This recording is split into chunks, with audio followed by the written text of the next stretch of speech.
Hey guys, Prowl1701 here, and today we are going to be reviewing the Android Invasion. Now, this is the result of a patron poll I did. I picked several different stories from Doctor Who that either I didn't like personally or that didn't have a good reputation in the fandom. And the first poll ended in a three-way tie, so I put that back up, and Android Invasion won. So I rewatched Android Invasion recently because it wasn't one I was keen on. It was kind of the 1 week link of season 13, I thought. And this time I actually took notes as I was watching the four-parter. I made notes as I was going to comment on. Starting off with, I liked Tom's little bit with the eeny, meeny, miny when he was picking a direction to go. It's just a very Fourth Doctor thing to do, and I really enjoyed it. The bit when the little robots are shooting at them with their little handguns out of their fingers, shooting at them with their fingers. I couldn't help but get that South Park episode when the boys have the boy band and they have that song Finger Bang. The whole time it was going on at the beginning, I'm over there going, finger bang, bang, bang. It just kept running through my head. The bit when Sarah kind of falls off that cliff is very jarring. Like, you don't see it coming, which I guess falling off a cliff you wouldn't see coming, but the way it's shot and edited together is very jarring. It's just kind of the way that scene was done was a little weird and a little wonky to me. I did love Tom's line about not wanting to keep her hanging around. Ha. I got a chuckle out of me. I did think the scene when the soldier falls down, the unit soldier robot, when he falls over the cliff, done in slow-mo, I thought that worked really well. I really did enjoy that. And then when Tom makes that line about when he's trying to remember something, he's like, 500 years ago, I would have remembered it like a shot. And then right when he says that, they get shot at. There's the sound of a shot. So he says, I would have remembered it like a shot. And then there's the sound of a shot.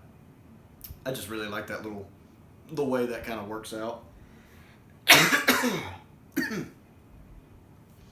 I like when they're exploring the town, when they get to the town and there's nobody there. You never realize how eerie a town can be until there's nobody in it. Because we're so used to just people being there. If you suddenly walked into town and nobody was there, that'd be weird. I love Tom's comment about how the bar, whatever the name of it is, he goes, it should be the Mary Celeste is more like it, because there's nobody there. I enjoy that scene. I do think when they split up right there in episode 1 is really stupid. There's no reason for them to really split up. It seems like they're splitting up just to serve the purpose of the plot. And I made a note of it when they were splitting up, especially since right after they split us, when Sarah gets found by the people in the bar, I'm like, lazy writing. There's no reason for them to split up right there, other than to further the plot of the story. I did make a note right after this that the soundtrack was really good. I was really enjoying the soundtrack to this story. I think it's right when Tom is walking to the unit base. I think it's right when it really clicked in my head. I was really enjoying the soundtrack here. When another thing I didn't like is when Sarah leaves the key in the TARDIS. She's putting the key in. She notices the pod. She just leaves the key there. It just seems like a bad thing to do. And she goes over to check the pod. I'm one of those people, I'm really bad about my keys. If for some reason I remember something, I'm not going to leave the key in the door lock. I'm going to pull it out and then go check and take the key with me. It's just habit. To me, that's lazy writing. As much as I love Sarah Jane, she's my favorite character in Doctor Who, I feel like sometimes the writing with her gets really lazy, and some of the situations she gets in makes her look not super bright at times with the decisions she makes, and that's just the writing. As good as that era is with writing overall, occasionally they write her very lazily, and she makes a decision that I'm sitting there going, why did she do that? And that's not just with Sarah. That's companions in classic and modern Who. They make a decision where you're like, why? And that happens with her a few times in this story.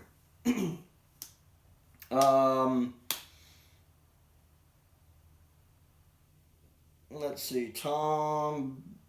My favorite scene of the whole story. I love this scene. I adore it. I had forgotten about the scene. I love it. Is when Tom is in the brigadier's office and the guy with the eye patch comes in and tells Tom to put his hands up. And Tom's holding that map. He's holding the map. When Tony puts the hands up, he just puts his hands up holding the map. So the map is like all over his face. And he turns around and he's talking to the guy with the map held in front of his face like this, just talking to. And I loved it. Absolutely, because it's a very Fourth Doctor thing to do. It's a very Tom thing. I even made a note of that. I wrote, Tom holding his hands up with the map in front is so very Tom. I love that. That is one of the reasons why Tom is my doctor. These, to me, these kind of moments like that, and this whole scene, I love this whole scene, is what makes the Doctor the Doctor. It's the reason why, on a side note, when people tell me Capaldi's their favorite Doctor, I can't get it. I don't get it. I like Capaldi, especially Series 10 Capaldi. I've talked about this before. I really, really like Series 10 Capaldi. But I have issues with Series 8 and 9 Capaldi, although he has beautiful moments where he shines in that too. But the way his Doctor is, with the less on the humor and the more serious and the darker Doctor, doesn't really work always for me. And I get that he's a good Doctor, and I'm not trying to insult anybody's opinions. If he's your Doctor, he's your Doctor. I'm simply saying that I don't get it. I don't. Genuinely, I just don't get it. Anytime somebody tells me that, or I'm watching a ranking list, and they get to Capaldi at number 1, I just lose interest. Like, immediately my brain goes, and leaves. I completely lose interest. I don't get it. Because to me, the Doctor has these quirky moments, like this bit with the map. You know, the second Doctor is so good at this. The fourth Doctor is so good at this. The 10th Doctor, the 11th Doctor.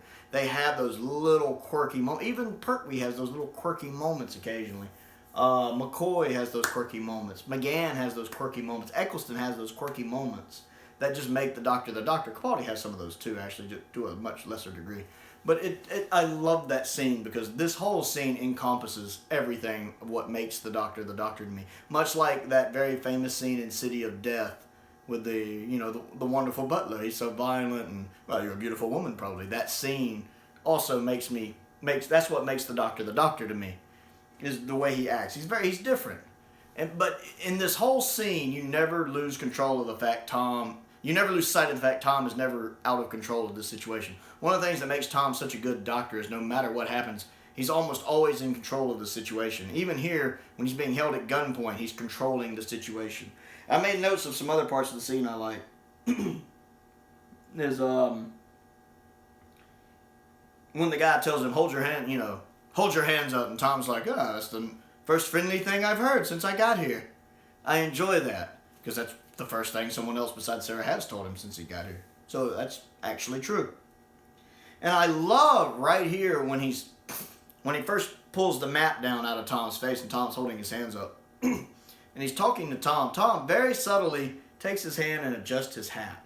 Just very briefly pushes his hat forward a little while he's there. And I wonder if that's something that's in the script or if that's just Tom being Tom. But I love it because it's still his way of slightly defying the guy holding him at gunpoint. He's still maintaining control of the situation. I absolutely love that. I made a note of that. And then when the other guy goes to make the phone call, and Tom's like, I wrote it down, hold on. Hey, if you're calling the butler, I'm very partial to tea and muffins. Just the way he says that. If you're calling the waiter, I'm very partial to tea and muffins. Again, keeping control of the situation. I love this scene. I can't stress that enough. It's one of the things that makes the Doctor and makes Tom my Doctor.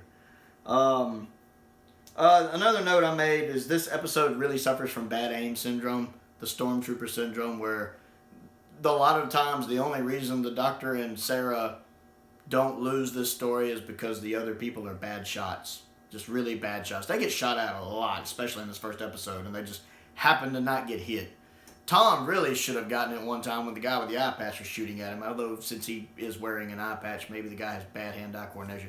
But right as Tom's going through the door, he fires, and it's so close that I don't see how you miss. And then the very last note I have for episode 1 was when Tom does get caught by the robots and he just looks around and he looks at one of the robots. Is that finger loaded? Because it's the one with the finger hands, the finger guns or whatever. And he says it very subtly. It's not like these days where Tennant or Smith or somebody would make a big show of, is that finger loaded? Is that finger loaded? Moving into episode 2, the scene where Sarah Jane hurts her ankle made me roll my eyes. Of course, the companion running with you. Oh, my ankle! This is them. Sarah Jane is treated very bad, not great in this story, in my opinion. It's one of the things that hurts the story. She's not written as well as she deserves to be in this one. She just happens to hurt her ankle, and of course he can't run with him, so they have to split up, and he has to leave her behind. And I'm gonna be honest, if I'm ever in a situation like this and I have a companion with me, she hurts her ankle, I'm just gonna keep going. You should have ran to learn better. You should have ran to learn. You should have learned to run better. But I was in heels. Take the shoes off. But that's my thing. I'm leaving you behind. Sarah got out of the tree too soon. Once again, she got caught because the doctor was telling her to stay in the tree for a little while before they met up. She gets out of the tree too soon. And right after she gets out of the tree is when they show back up, so she gets caught. I really like the creature design. The crawls, I think they're called. It's not perfect. You can kind of see their human mouths inside their alien mouths sometimes. And then they have human eyes. You see it in that one close-up the first time you really see one, and those are human eyes, which to me kind of detract a little bit. But overall, I enjoyed the costume, especially for Classic Who. I thought it was pretty good. I just made a note of it. Letting the Doctor in the pub. What does that say? Oh, watching the Doctor in the pub catching up. Watching the Doctor when he's in the pub right there, figuring out that things aren't adding up. He'd already noticed the money not being right. This is where he notices like the buckle being made of plastic, the fact the dartboard has never been used. You know, one of the reasons Tom is such a good Doctor in a lot of his stories is watching his mind work. He's very subtle. Tom Baker does a lot of very subtle things. I know a lot of people say like Capaldi's the best actor to play the Doctor. No.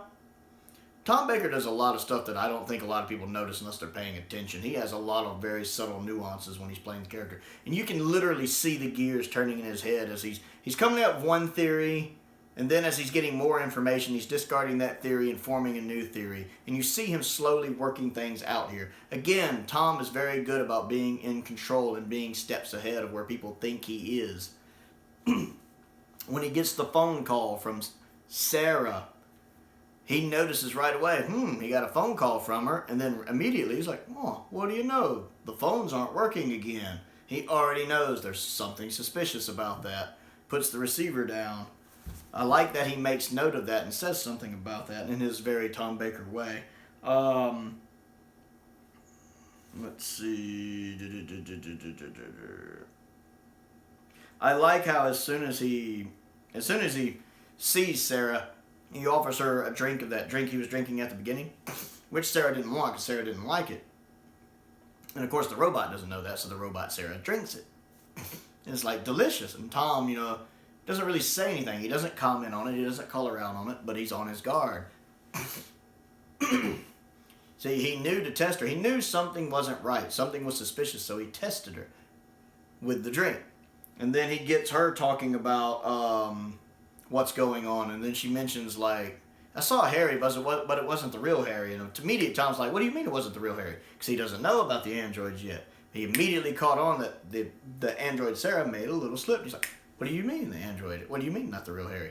And so she explains that there's a duplicate. Immediately he's suspecting her because he knows she's not acting right.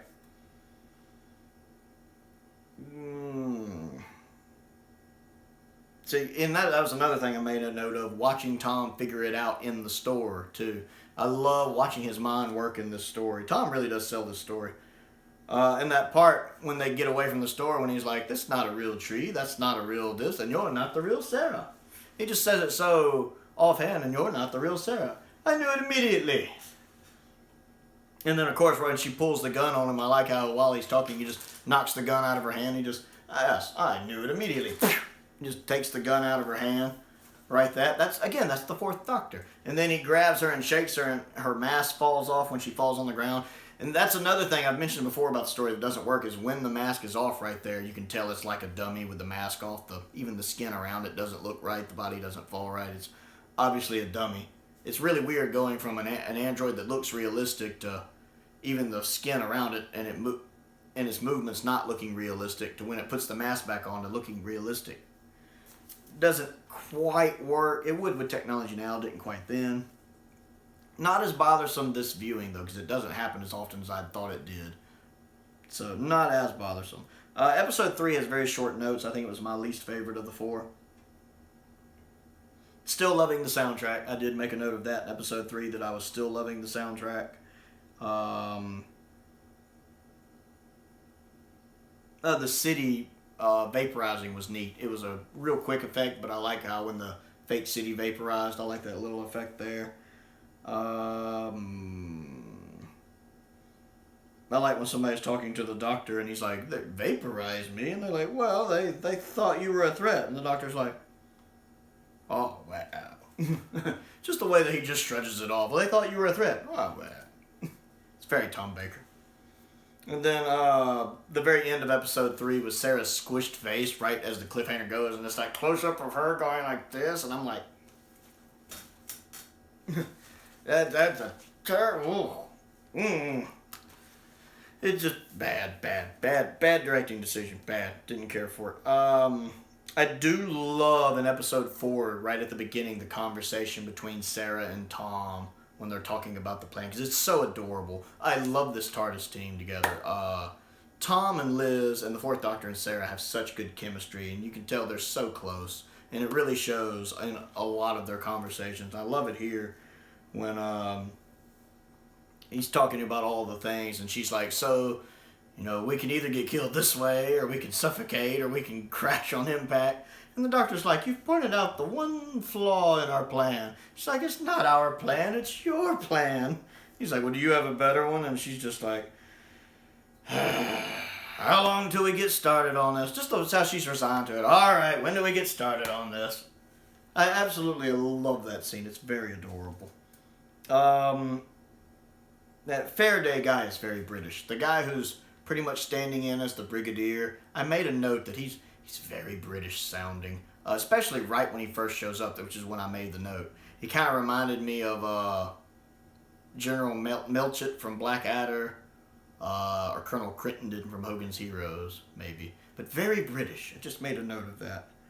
The first shot... I can't read that. The first shot of the something or another is crappy. I don't know. Tom... Oh, creepy. Now I'm talking about the android Tom. Yeah, my handwriting's in like hieroglyphics, especially when I'm in a hurry because I'm trying to watch it and I don't feel like pausing it. When the android Tom first shows up, I actually talked about this before. It's really stuck with me. When the way that the director frames that shot on his face, kind of a little down low, and the way it does the lighting, it makes the android Tom look really creepy. And then Tom does this smile that doesn't look like his natural Tom smile. It looks more like a robot that doesn't know how to smile properly, trying to smile. Instead of being reassuring, it's creepy. It's really two separate shots. It's Tom's face, cuts to Sarah, cuts back to Tom with that smile on. Really creepy. Really creepy. Really well done. I just really like that shot, because you can instantly know that's not the Doctor. That looks sinister. It does have a creepy, sinister undertone to it that I really like. I don't like the scene when the robot Tom tries to grab Sarah, because it looks really fake when he tries to catch her before she runs, because it looks like Tom Baker read the script and it says you grab for Sarah but miss, and he purposely just like... That's the only complaint I will have on Tom in this story. It looked very staged and not like a real attempt to grab her. I love the Doctor conning the robot Benton. That scene when he's walking into the scanner room and he cons the robot Benton into thinking he's the robot Doctor, and he does it with perfect confidence. Again, this is the difference between the 4th Doctor and the 13th Doctor here. That confidence he has. Even though he's got a gun pointed at him, he doesn't flinch. He's just, yeah. Don't be a fool. Haven't you heard? The Doctor's running around somewhere. He's gone. Everybody's out looking for him. Yeah, and he just turns around and goes into the scanner room. I get a kick out of the fact he does that without even flinching. Of course, then again, the 13th Doctor did face down a Dalek like that once, so I guess I shouldn't throw stones.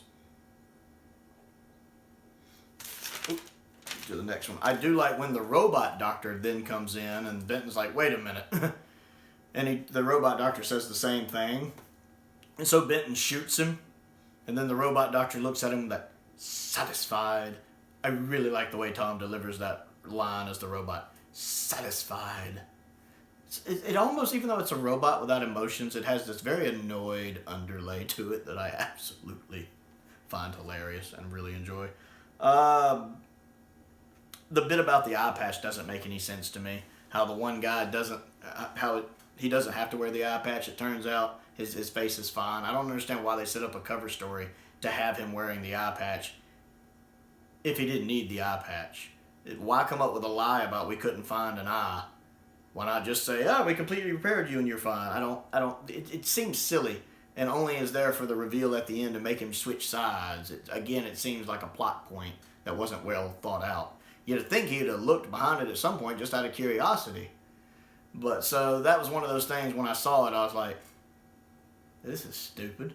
Every time I'm finding points to this story, I'm like, man, this story was really underrated. I run into something like that in the story where I'm like, oh yeah, that's why I have the opinion of it I did. And it's dumb. It's just really dumb. I wrote on here, that makes no sense. I do like the scene when the robots freeze, even though it's obviously them just slowing down the footage and pausing it. I still thought it looked really neat. I enjoy it, especially for 72. I love when the doctor is picking up his hat right when the robots freeze. And I guess he picks up the fake hat at first, the fake doctor's hat, the robot doctor's hat, and he notices it, throws it away, and picks up his hat. I don't know why, because that's just a doctor thing. Again, this is the doctor to me. This is a perfect doctor moment. Because the hats, you figure they'd be the same, but not quite enough for the doctor. He picks up one, and you see him throw it away, and then he picks up the other one and puts it on as he's talking to the other guy while they're still kind of on the ground before he stands up. And again, I wonder if that's something that's scripted, or I wonder if that's just Tom Baker being Tom Baker. But it's another reason why I love the Fourth Doctor. And for me, one of those things that makes the Doctor, those little things like that, that's the Doctor to me. I do like Tom reprogramming his double, the fake robot, to help him at the end. It reminds me a lot of the Bells of St. John, what Matt Smith does with the fake robot doctor that the Great Intelligence made of him to trick Clara.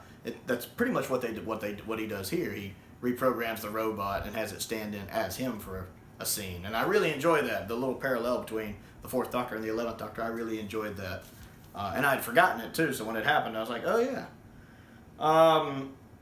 I think Benton deserved better. I hate the fact Benton didn't get a better send-off. The last time we actually see real Benton is when he gets knocked unconscious laying on the ground. He doesn't have a good send-off. The last time we see Benton on screen is actually Robot Benton, because they knocked out real Benton and replaced him. So I kind of wish Benton had had a final scene. At least Harry, while he doesn't really get to say much, at least Harry has a final scene where he sees, okay, we don't get that with Benton. He's just knocked out.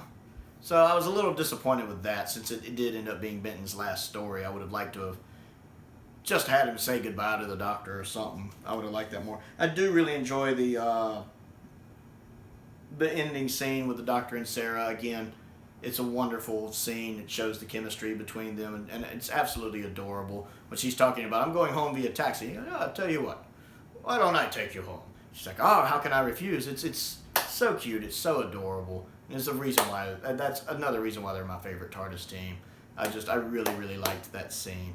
So yeah, I like the Android Invasion more than the last time I watched it. I still think it's the weakest story of season 13. I think if Android Invasion was in like season 17, it would be one of the best stories of season 17. I'd put it in third place behind City of Death and Shada. And even in season 16, I think it would stand pretty high. Still not number one in my opinion, but probably about number 3. I think what really hurts it is just that it's in season 13, and season 13 is such a strong, powerful season. It is. It's objectively the best season in Classic Who, and even possibly the whole show, objectively speaking. So I think that hurts it, just simply when it came out. It is a good story. It does have flaws, as I mentioned. It does have things that bug me, but it also has a lot of things I'd forgotten about I liked. And I mean, the scene with the map, when he's holding the map and talking, that whole little bit is that could be one of my favorite Tom Baker moments. Now, I really loved that scene. It does really sum up why I love the Fourth Doctor so much, and why the way I think the Doctor should act in any incarnation, to have those kind of qualities that he has. And I tend to like those kind of Doctors a lot. So, yeah, the Android Invasion. Better than I thought. Still the weakest of the season, but good. It is good. I don't think it's bad. I do think it is a good, fun watch. I do think if you haven't seen it, you should see it. So that's my thoughts on it. That's my very long review on the Android Invasion. Down in the comments below, let me know what you think of the Android Invasion and how it compares with the rest of Season 13, and how it would fare in the Williams era if it was in one of those seasons. I always enjoy interacting with you guys and finding out what you think. Other things to do: click the like button, click the subscribe button, click the bell for notifications so you never miss out on a new video. Also, if you would like to participate in polls like the poll that determined this video, you can check out my Patreon page. There's a link to that down below, and become one of my patrons. For the entire month of June, anyone who joins, even at the $2 level, my entry level, will get access to things like behind-the-scenes videos, outtakes, shelved ideas, and polls to vote in for future videos. So if you're interested at all in helping steer the direction of my channel, check that out. Most importantly, stay safe out there, and thank you for watching.